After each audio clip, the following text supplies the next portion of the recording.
Welcome to Matters Financial and Geopolitical from a Frontier, and thank you for stopping by. Of course, by this point, you must have watched my interview with the President of the Swiss Confederation, Alain Berset, and he really was a very engaging president, very warm, and clearly thought deeply about many of the issues that I asked him about in the interview. Macro thoughts, I go back to September 2016. Mirrors on the ceiling, the pink champagne on ice. And I said then, if volatility spikes, positions are going to be reduced en masse, or to put it another way and to borrow the lyrics from the Eagles' Hotel California. Mirrors on the ceiling, the pink champagne on ice. And she said, we are all just prisoners here of our own device. Last thing I remember, I was running for the door. I had to find the passage back to the place I was before. Relax, said the nightman, we are programmed to receive. You can check out any time you like, but you can never leave. And I was saying that, and it was a bit premature. I was saying what is clear is we're at the fag end of this party. And fag ends tend to play out over a long time. People can become bankrupt trying to play the fag end. But we've had a really dramatic downside move now. I think we've got further to go because I don't think Trump knows how to back down in these matters. And then earlier this year in February, I was warning, I used the example of halcyon days. Wikipedia has an article on halcyon days and it reads thus. From Latin Alcyone, daughter of Iulius and the wife of Ceyx, when her husband died in a shipwreck, Alcyone threw herself into the sea, whereupon the gods transformed them both into halcyon birds, kingfishers. When Alcyone made her nest on the beach, waves threatened to destroy it. Iulius restrained his winds and kept them calm during 7 days in each year, so she could lay her eggs. These became known as the halcyon days, when storms do not occur. And my point being that we'd exited that halcyon day moment. Death cross in the yuan, this is from Tracy Alloway. And of course, at the bleeding edge of it all is Erdogan and his unique program of economics, Erdoganomics. Global investors flee from Turkey. Turkish 10-year yields hit a fresh high, while the lira keeps falling as Erdogan tightens grip over economy and central bank. And I tweeted, matters Erdoganomics when something makes no sense. It tends to be nonsense. Turkey's new cabinet, this is by Middle East Eye. And again, take you back to 14th of May when I was kind of seeing a crisis developing in emerging markets. And I said this is all the ingredients for baking a good old-fashioned crisis. The Turkish lira got demolished. Turkey's stock market was down 5.2% yesterday. So we've seen dramatic moves, and I'll get to the commodity markets, which are also part and parcel of this rather dramatic downside move when everyone's heading for the exits, like in Hotel California. Every major crypto coin is down in 2018, with an average decline of 62% coming under pressure again. Home thoughts, if a little dreaming is dangerous, the cure for it is not to dream less, but to dream more, to dream all the time, Marcel Proust. And this was ahead of yesterday's match, a World Cup semi-final awaits, 3 Lions. This was tweeted by Harry Kane. I thought England played really well. Hannah, Nishad and I went to watch the match, and we're all very disappointed because we gotten behind the team. And they had a sort of team esprit de corps, which we really liked as well. I like this photograph, see the World Cup in striking black and white. This is from Getty Images. On that note, this is a photograph I took, Nairobi night shot. Took it yesterday on the 9th floor of Shotton Place with my friend Summit. Trump's spiritual advisor, Jesus would not be our Messiah if he'd broken immigration laws, she said. Well, one interpretation of it all.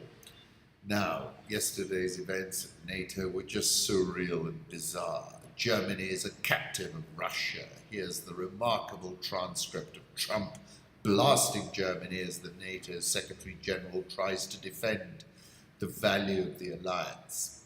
Look at this photograph. Russian market calls it One Direction. NATO official tells me I expected bad, and I kept telling people to expect bad, but it is still surreal to see. Here is a photograph from Fox News of POTUS arriving at the NATO headquarters. POTUS said it certainly doesn't seem to make sense that Germany pays billions of dollars to Russia, and now we have to defend them against Russia. NATO's Secretary General Jens Stoltenberg on relations with Trump: we are used to having open and frank and good and constructive discussions, he said. Altogether, the method behind the madness is that Trump is waging hybrid war against Germany through economic means, says Andrew Corribico. The cleverest trick used in propaganda was to accuse Germany of what our enemies themselves were doing. It's from Goebbels. Germany is totally controlled by Russia, President Trump told the NATO Secretary General Stoltenberg as they sat down together for a bilateral breakfast ahead of the Brussels summit. When Trump attacked Germany in Brussels, his aides pursed their lips and glanced away, says the Washington Post. White House Press Secretary Sarah Huckabee Sanders said General John Kelly was displeased because he was expecting a full breakfast and there were only pastries and cheese. And then finally, sticking with this issue, Trump's base wants to deport anybody darker than a latte, a leading Republican strategist claims. Look, it's chaotic. It's just unbelievable. Surreal. And, all those points I think are valid. And I think it's just amazing that the US, who built this architecture, NATO, all these sorts of global institutions, is seemingly the fire starter and wanting to burn it all down. Israeli, Saudi and Emirati officials privately pushed for Trump to strike a grand bargain with Putin. During a private meeting shortly before the November 2016 election, Mohammed bin Zayed, the Crown Prince of Abu Dhabi, floated to a long-time American interlocutor what sounded at the time like an unlikely grand bargain. The Emirati leader told the American that Vladimir Putin, the Russian president, might be interested in resolving the conflict in Syria in exchange for the lifting of sanctions imposed in response to Russia's actions in Ukraine. Quite an extraordinary tale.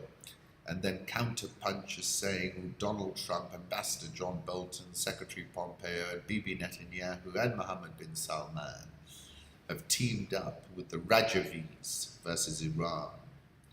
Growing indications that the Trump administration plans to use the MEK, which is the Mujahideen al-Khalq, as a key element in its strategy to destabilize Iran, preparatory to regime change. On June 30, Trump's personal lawyer Rudolph Giuliani told the group in Paris, "We are now realistically being able to see an end to the regime in Iran. Trump doesn't turn his back on freedom fighters," he said. Ambassador Bolton, at a gathering on July the 1st, "There is a viable opposition to the rule of the Ayatollahs," he told the enraptured crowd, "and that opposition is centered in this room today. I have said for over 30 years since coming to these events that the declared policy of the United States should be the overthrow of the regime in Tehran. The behavior and objectives of the regime are not going to change, and therefore the only solution is to change the regime itself. And that's why before 2019, we will be here. We will celebrate in Tehran." Goodness. Analysts agree that the MEK is a very unusual organization led by a married couple, Masoud Rajabi and his wife Miriam Rajabi. It imposes strict discipline, including lifelong celibacy, on its members. Final political thought, the controversy was therefore dubbed Fontgate, and on Friday, headline writers and wags on Twitter were saying that Pakistan was now sans Sharif. This is how Nawaz Sharif was caught because of his use of a font which was out of sync with a document in terms of, the font was only introduced in 2012, and he was purporting that the document was released a few years earlier. Currency markets, let's start. Euro dollar reversed 116.77 last. Dollar index bounced 94.76 last. Dollar yen surged through 112, 112.45. Swiss franc 0.9972. The pound 132.18 by some more. Australian dollar 0.7380. India rupee 65.555. South Korean won 1126.97. Brazilian real 387.76, Egyptian pound 17.87, and the rand 13.4781. Dollar index, this is a chart provided by Pine Cone Macro. He was bullish about it, about the dollar index. It's last at 94.76. I still think, as I said, we're headed up to 100, but I was thinking that we moved up quite quickly. But, let's keep an eye on it. I think if it crosses 95.50, then we've got to go long again. Euro dollar, 115.10 is key support. We got as high as 117.50 on the screen that I saw. We're now at 116.78. But, I think we've got to look at 115.10. I still think we can move up from here, actually. Congratulations to Tesla and Elon Musk for remembering to include the 4 essential slates of hand of the penny stock China Hail Mary dump pump. And one of my trades at the beginning of the year was to buy Twitter. I said I prefer to look for opportunities below the headliners. I like Twitter at $24. Have a look at this chart from Holger and see that it's really outperformed this year. We're in our 40s now. Commodity markets, wow, chart. Prices of base metals are down almost 14% in just over a month. That's from JS Blockland. Commodity markets have been hammered. Decline on Wednesday in precious metals is a sign of serious trouble. Metals could go into stale long liquidation. That's Peter L. Brandt. Donald Trump's attempts to rebalance global trade have already sent the commodities world into a tailspin. Copper and oil sink most on sea of red in the commodity market yesterday. The Bloomberg Commodity Index had its worst day since 2014, that's from the stalwart. Metal prices slumped across the board on Wednesday as concerns grow about the impact of US tariffs on the Chinese economy. Oil in free fall, last at 69.92, so well below 70 now. Look at this, agricultural commodities index, another one that's been hammered, and finally gold hanging in there at 1244.75. But we go down to 1238 and we dip through there and it's going to go straight down like a lead balloon. Emerging markets increasing the interest rate and burning billions in foreign reserves have done little to reverse the rupee standing as Asia's worst performing currency this year. Saying that basically the oil price is putting pressure. The rupee will be tested at every interval. Angst rises as Vietnam stock market turmoil hits 80-year high. Look at the volatility. Ethiopia's 100-day revolution, Mail and Guardian. Excellent article by Simon Allison. Abiy Ahmed, Ethiopia's new prime minister, has made sweeping changes in his first 100 days in office. In this, he's not alone. All new leaders know that they need to put on a show in their first few months in office and act accordingly, but the scale and depth of Abiy's reforms suggest that his reforms might be more than mere window dressing. Take Magufuli, who took power in 2015. He had promised change to voters. He needed to deliver, or at least pretend to. He cancelled Independence Day celebrations in the name of fiscal prudence. He slashed the budget for a state dinner, used the savings to buy hospital beds. He dropped in unannounced the finance ministry, berating officials who were not at their desks. He visited a hospital and, appalled by the poor conditions, sacked its director on the spot. If nothing else, those early weeks of his administration were an unprecedented public relations coup.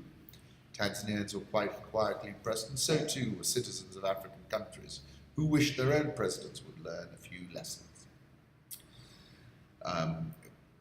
and basically it wasn't just ordinary citizens paying close attention, so too were other would-be presidents, the ones waiting for their turn in the top job, who could not fail to observe the praise lavished in Magafuli's direction, and who understood better than anyone how little he had done to earn it. At that point, Magufuli had yet to attempt any meaningful reform. He had not opened up his country's political space. He had not meaningfully tackled state corruption, which could have implicated senior figures within his own party. He still hasn't. The initial excitement that surrounded him has disappeared. If anything, Tanzania has regressed under his watch. Then, touching on Cyril Ramaphosa, turned himself into social media darling when he flew to a conference in Kigali using the national carrier rather than renting a private plane, even though SAA does not fly to Kigali and the plane had been chartered for the occasion. In Zimbabwe, Emerson Mnangagwa donned a stylish scarf and adopted a new mantra: Zimbabwe is open for business, intended to demonstrate his reformist credentials, hoping that the bright colours would help us forget the decades he had spent as Robert Mugabe's right-hand man. In Angola, João Lourenço made a big show of firing the family members of former President José Eduardo dos Santos from senior positions, but say critics all this achieves is to change who benefits from corruption rather than tackling the corruption itself. So when Abiy Ahmed took office in Ethiopia in April this year, following the surprise resignation of his predecessor, observers could be forgiven for a degree of cynicism when he promised to initiate a wide range of much-needed reforms. For once, that cynicism may have been misplaced. Just last year, any of these reforms would have been unthinkable. Together they are a revolution, a wholesale reimagining of the Ethiopian state. Such has been the speed, and this is the point I keep banging on about, you move fast in order to disrupt. And he has moved with singular speed and scale of Abiy's changes that Ethiopians are beginning to think that he might be the real deal. Hundreds are returning from exile abroad. The things that are happening in this country are beyond our dreams and imagination. We can't say the changes are irreversible, but at this point, it looks genuine. Then he's talking about his first 100 days in office, ending a war, freeing thousands of political prisoners, an about turn in the economy, and saying that together it's all a revolution. And as I was saying, in my last piece, these 90 days, now 100, represent the most consequential arrival of an African polity on the African stage since Mandela walked out of prison in 1994. And there I was talking about Paul Virilio's dromology, which is the science or logic of speed. And whoever controls the territory possesses it. Possession of territory is not primarily about laws and contracts, but first and foremost a matter of movement and circulation. And that's what this man is doing. Chamisa, I will never give Mnangagwa a rest in this country. And frankly, I'm inclining to the view that if this election was fair, Mnangagwa is on his way out, and it could be a landslide if Chamisa plays it correctly. We're at Zimbabwe Electoral Commission headquarters now. The people have come out in their numbers because we want change. That's Pastor Heaven. Uganda is changing, and the future will be Bobby Wine and not Museveni, says one of my friends on Twitter, Quish TM.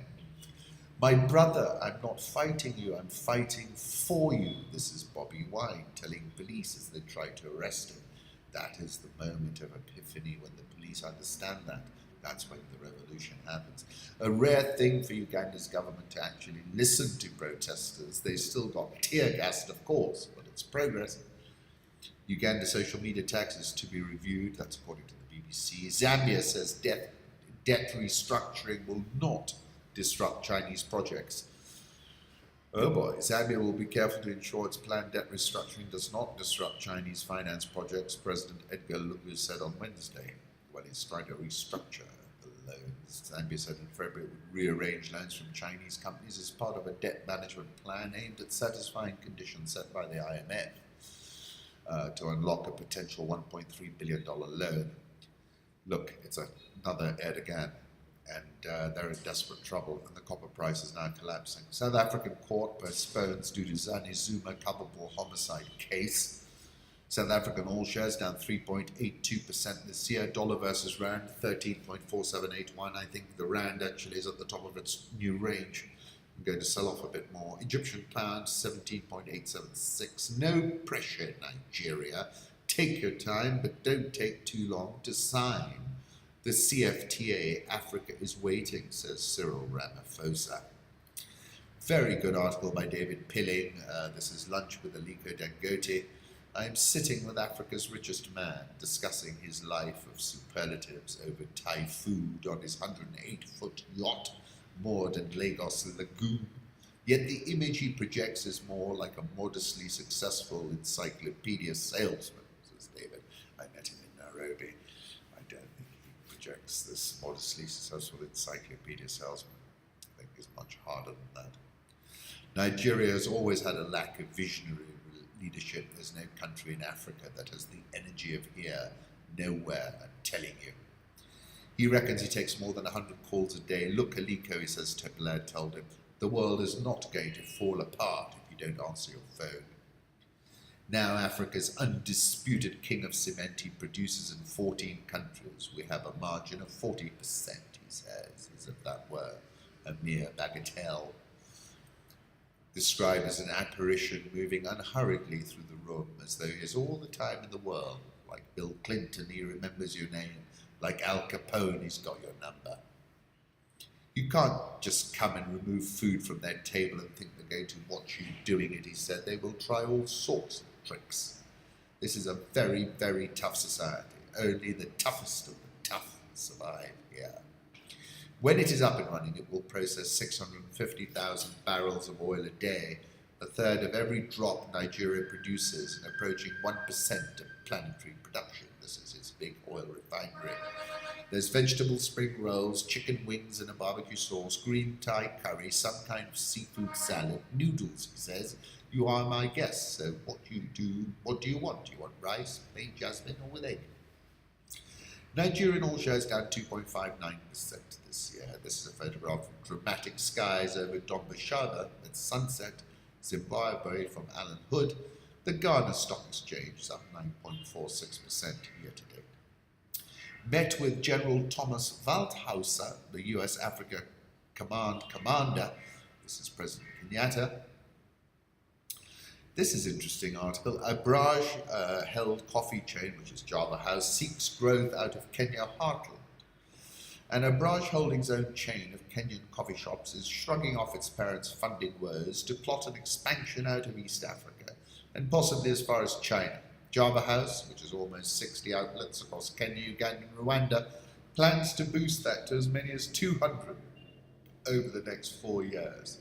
Chief Executive Officer Paul Smith said in an interview, the company has set aside almost $9.9 million to pay for the acquisition of businesses and real estate, he said, and is targeting new markets such as Nigeria.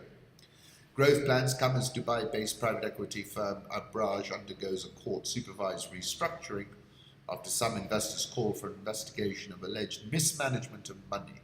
Abraj is seeking to sell funds and has offers from Cerberus Capital Management and Colony Capital. People familiar with the matter said last week.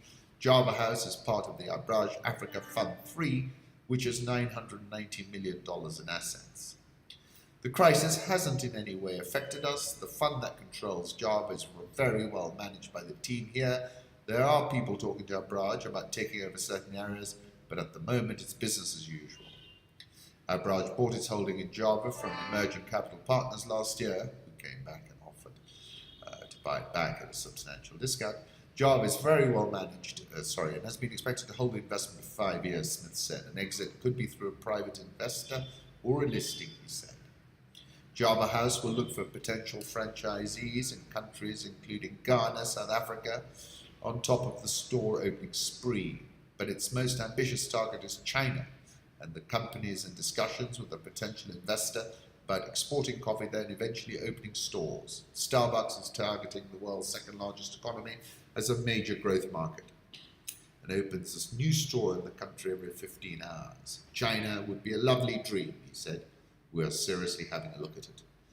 Always a pleasure catching up with Saiten's Edwin Dande, spoke about the Talari investment the fact that he's the fifth biggest shareholder in NIC Bank, and operating fair value gains, which has been a subject of some contention. Excessive control and regulation does not help markets, says Barclays' Jeremy Awori. Nairobi all shares up 0.6% year to date, but down 12.382% since a record high on April 5. NSE 20 down 10.86%.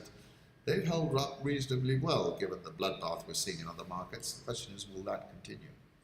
Once again, thank you kindly for stopping by.